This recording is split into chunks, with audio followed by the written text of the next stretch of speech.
I believe this is where we say, welcome to the Popish plot. Although today it's a little more of a Petoskey plot, I suppose. I'm Antony Petoskey, and I'm here with my two friends. Rufus T. Herring, how you doing?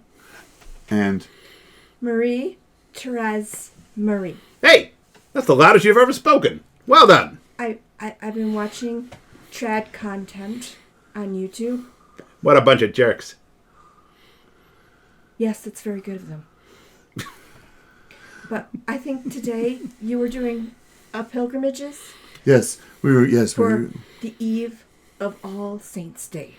Yes, we were going to be doing pilgrimages with a All Hallows Eve kind of vibe to them. I love All Saints' Day. It's the only time of the year that the church really gets it right. Everybody's a saint. Everybody makes it. I think you mean All Hallows Tide. The season in which we celebrate all saints and all souls. Ah, that's adorable. Sure, that sounds nice. I like that. Our Vespensis before Christmas. So I've picked 3 places that are very on theme for Halloween, and they're also great for people Wait. who... We're doing Halloween? Yes. You know,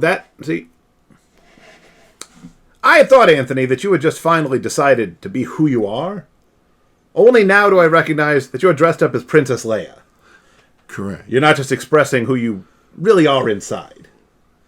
I am, and I'm not. Ah. Well,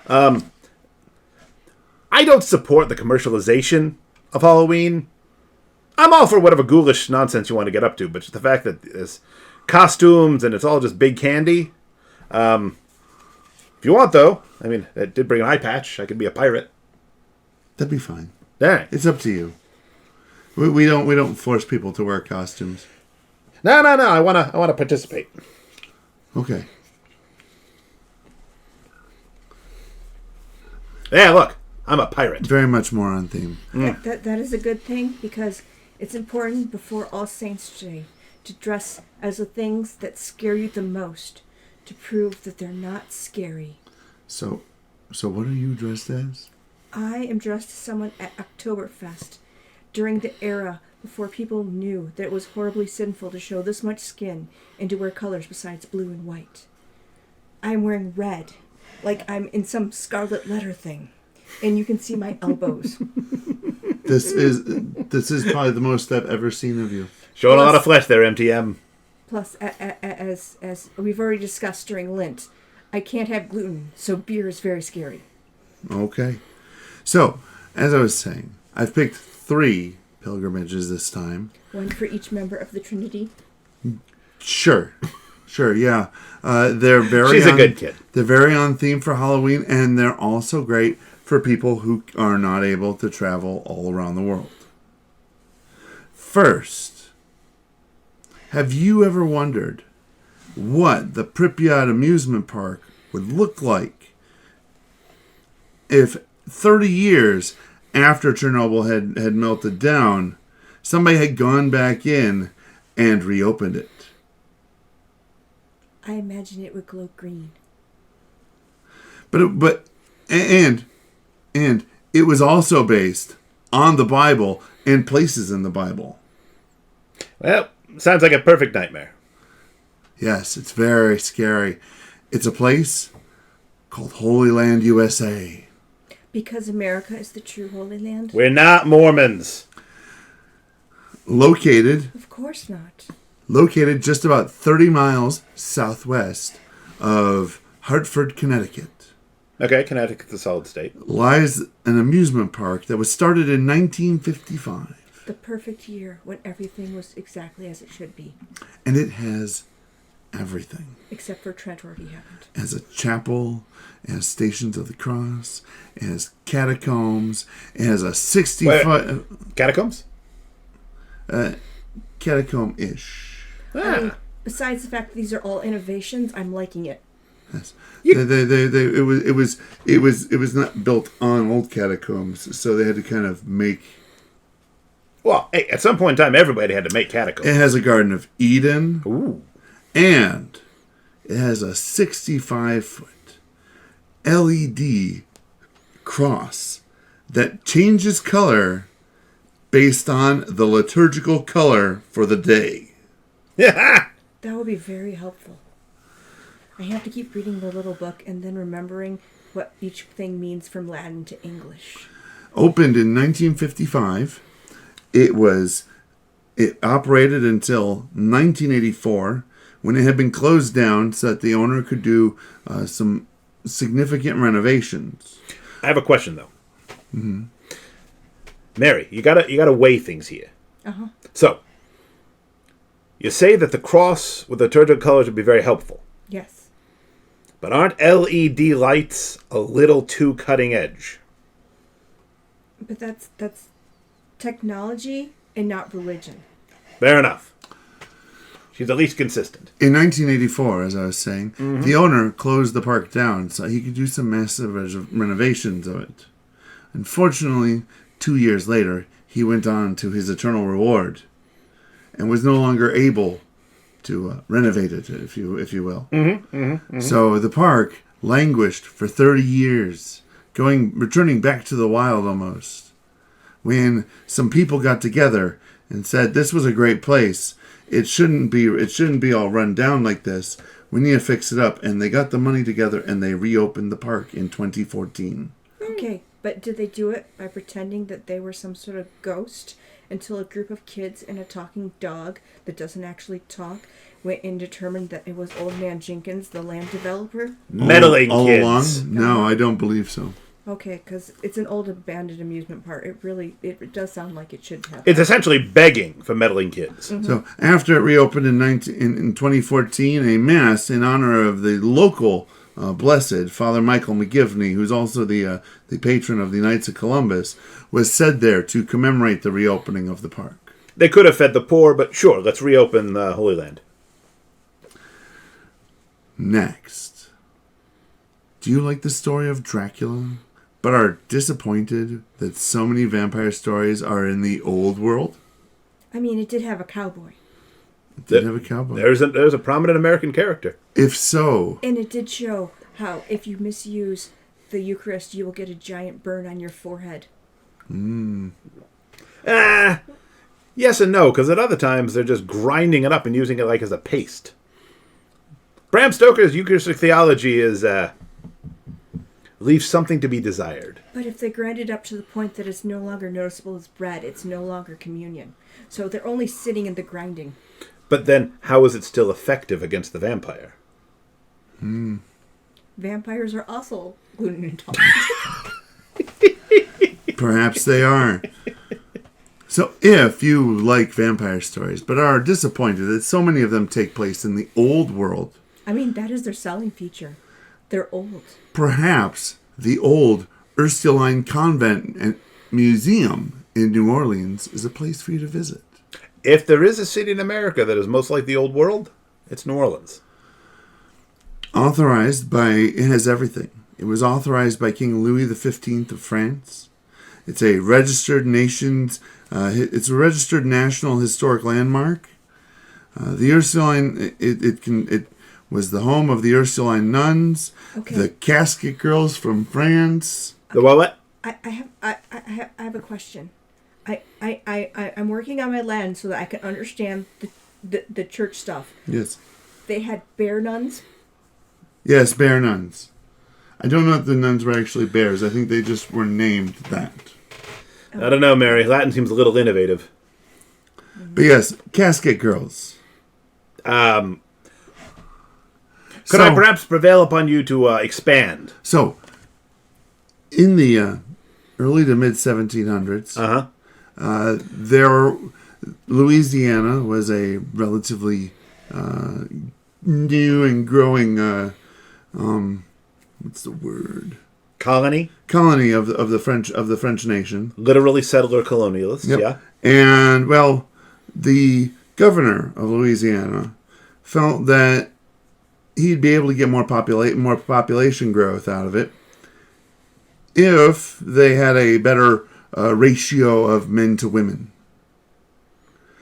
So it's a bit of a regressive attitude, but okay. Sure. So he wrote back to the King of France at the time and asked if perhaps they could send some women to the colony.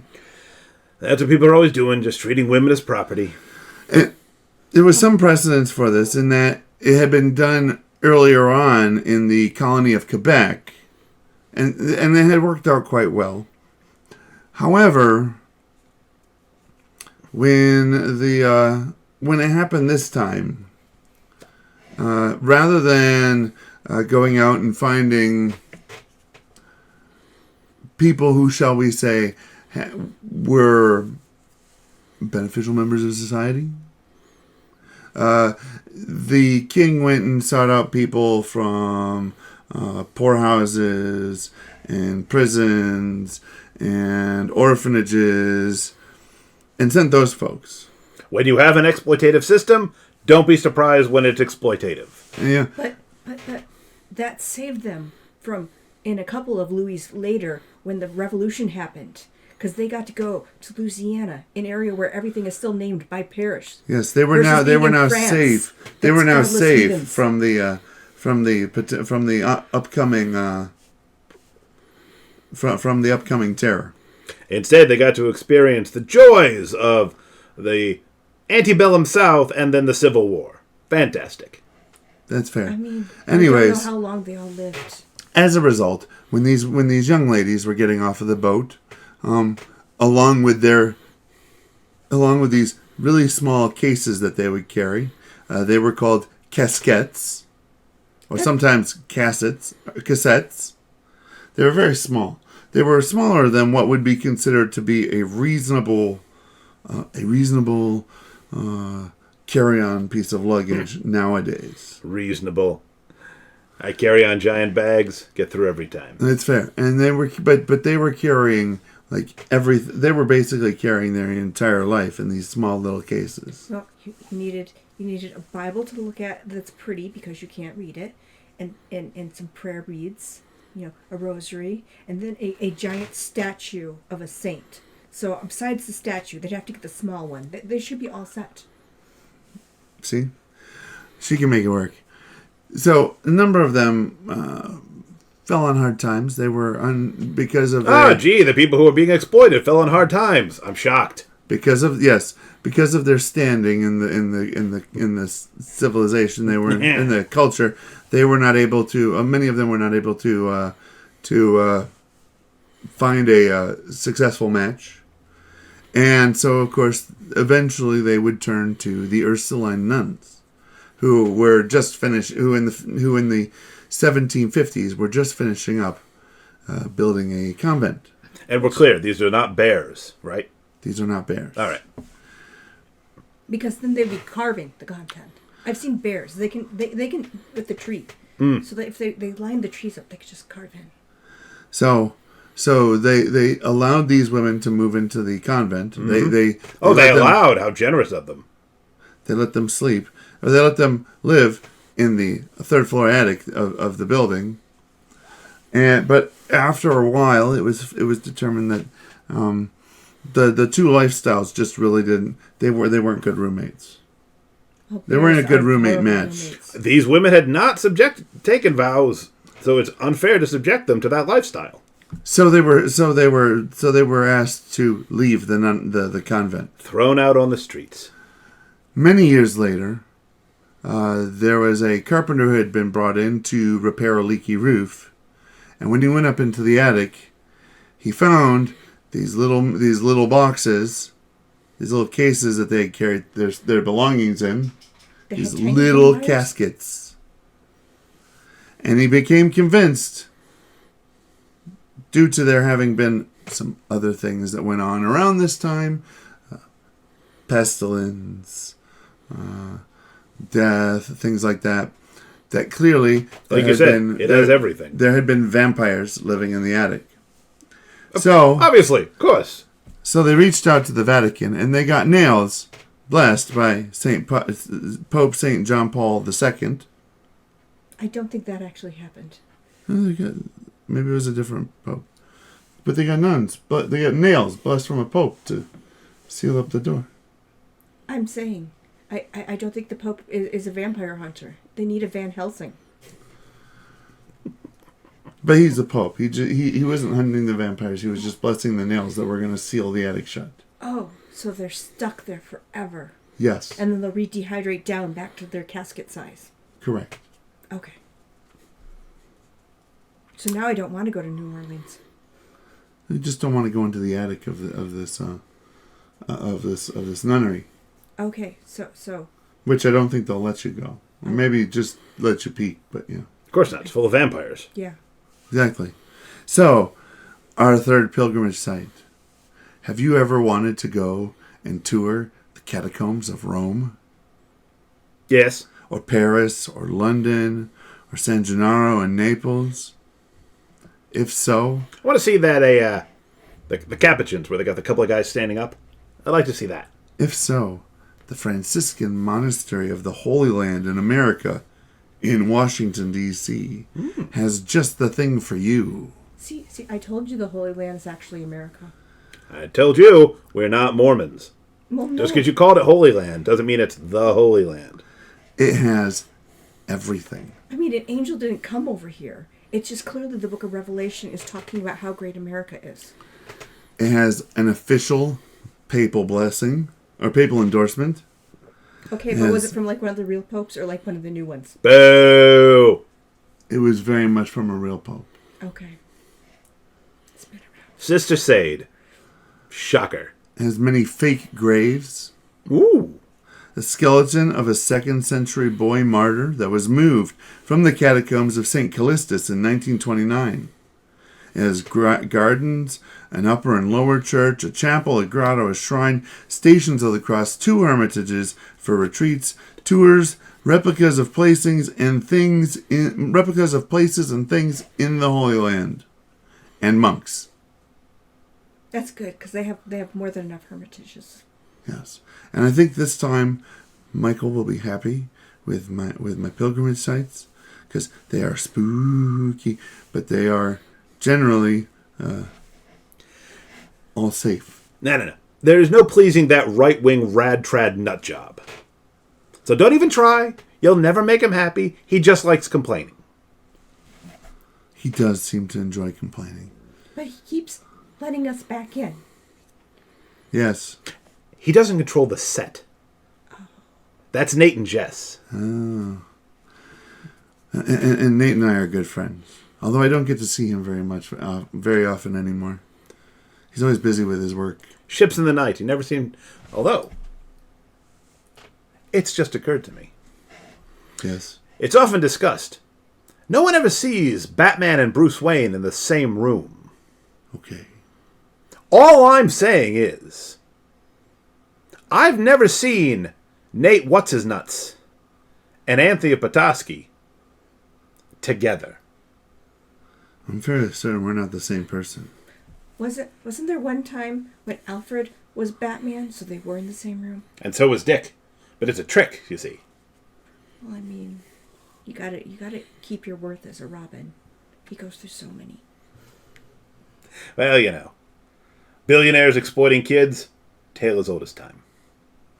Okay, so... Song as old as rhyme. On that note, maybe you have some thoughts about our pilgrimage sites.